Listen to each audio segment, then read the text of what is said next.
We will now move on to pediatric optic neuritis. Dr. Sangeeta KHANNA, she's a professor at the Kellogg Zeiss Center, University of Michigan, Ann Arbor, and she's a very avid neuro-ophthalmologist.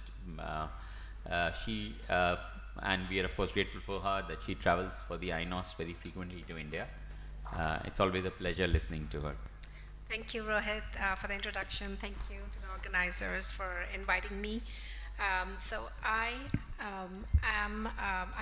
see both children and adults for neuro-ophthalmology problems. So today we'll focus on pediatric optic neuritis. I have no financial disclosures. How does a child present when they have optic neuritis? So a subacute vision loss, acute or subacute, a unilateral or bilateral, and the children may or may not complain of pain. Some will say headache, and it can be bilaterals, and the fundus may be normal. So APD will only be present if it's unilateral. So that's to be remembered, since you may not have disc edema. And if you do an MRI, which you should if you suspect optic neuritis, you expect to see optic nerve enhancement, which will be seen on T1 fat saturated with contrast. But remember that the sensitivity is about 80%. So if you're suspecting optic neuritis, even if it's reported as normal, re-evaluate yourself, or do not exclude optic neuritis just because MRI was reported negative.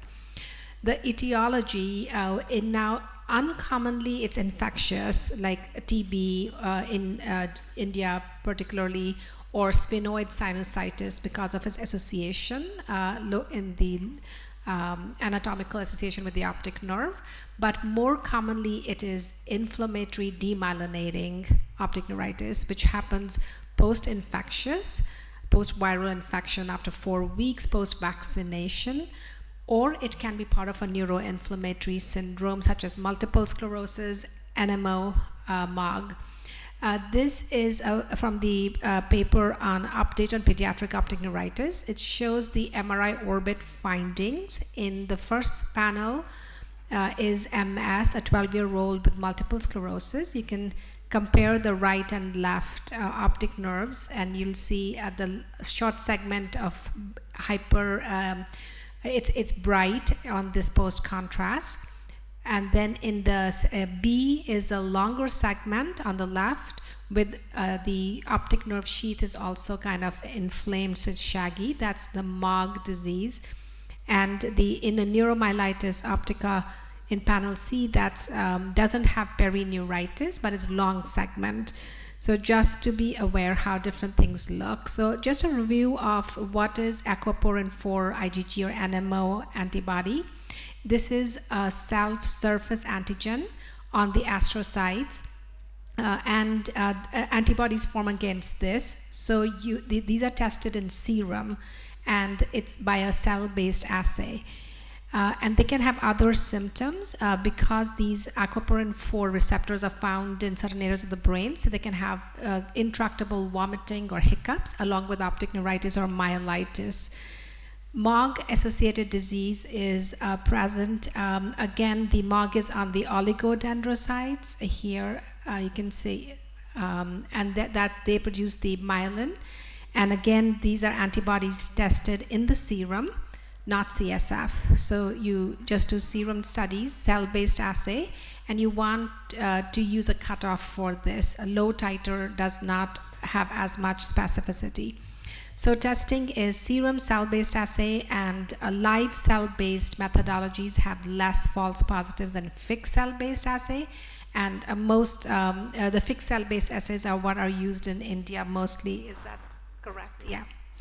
And this study showed that they perform well compared to live cell-based assay, but just be aware of false positives in MOG. So use a higher titer. We usually use 1 in 40 or higher, maybe even 1 in 100.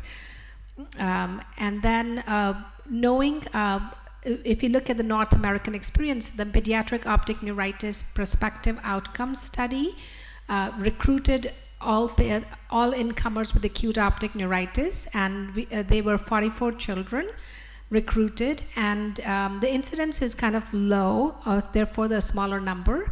And what they found was that about 40% was isolated optic neuritis. MOG disease was the next most common cause, about 30%. Multiple sclerosis was less common, and neuromyelitis the optica was only one patient, and 7% presented with ADEM in addition to optic neuritis. Only 3 out of these 44 patients, as they were followed for 2 years, developed recurrence, and all of these were related to multiple sclerosis patients. They were not MOG disease. And this is ADEM, where you get these bigger white hyperintensities rather than MS. There is North India literature which in 2024, which had a similar 67% isolated optic neuritis. MOGAD was about 27%. So it's a similar incidence in India. Multiple sclerosis was less and a little bit more aquaporin 4 than North America, and ADEM was about the same. There was a South Indian study, a retrospective, but they did not do MOG and NMO at that time. So all we can take from here is that multiple sclerosis was not common in these patients. So they can mostly present with isolated optic neuritis in children. And let's move on to the clinical features. Many will have disc edema, unlike adults. And they will present with quite severe vision loss. Many are unilateral, but if in a younger patient under 10, it can be bilateral disease.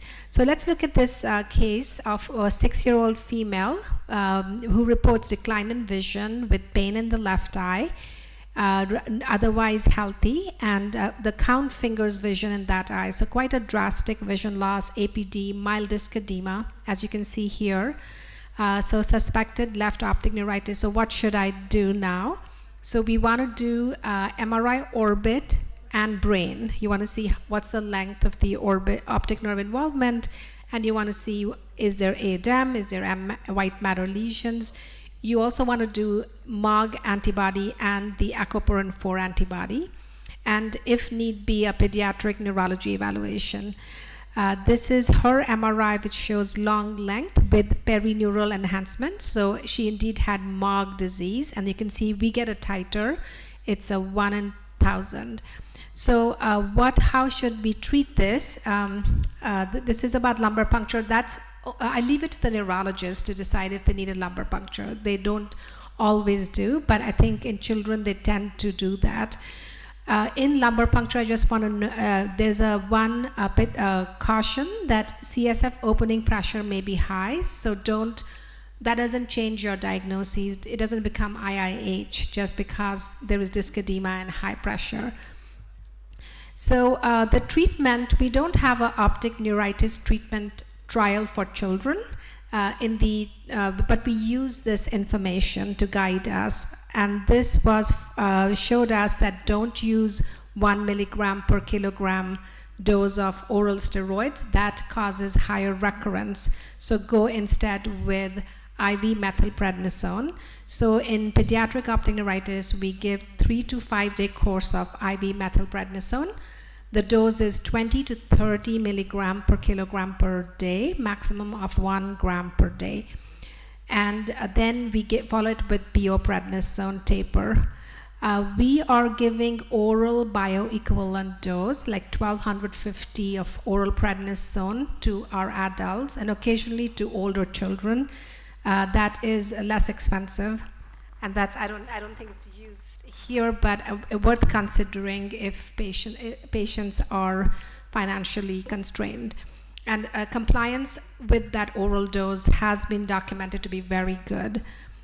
So for MOG positive, as this patient, what should we do? We treat with the IV methylprednisone.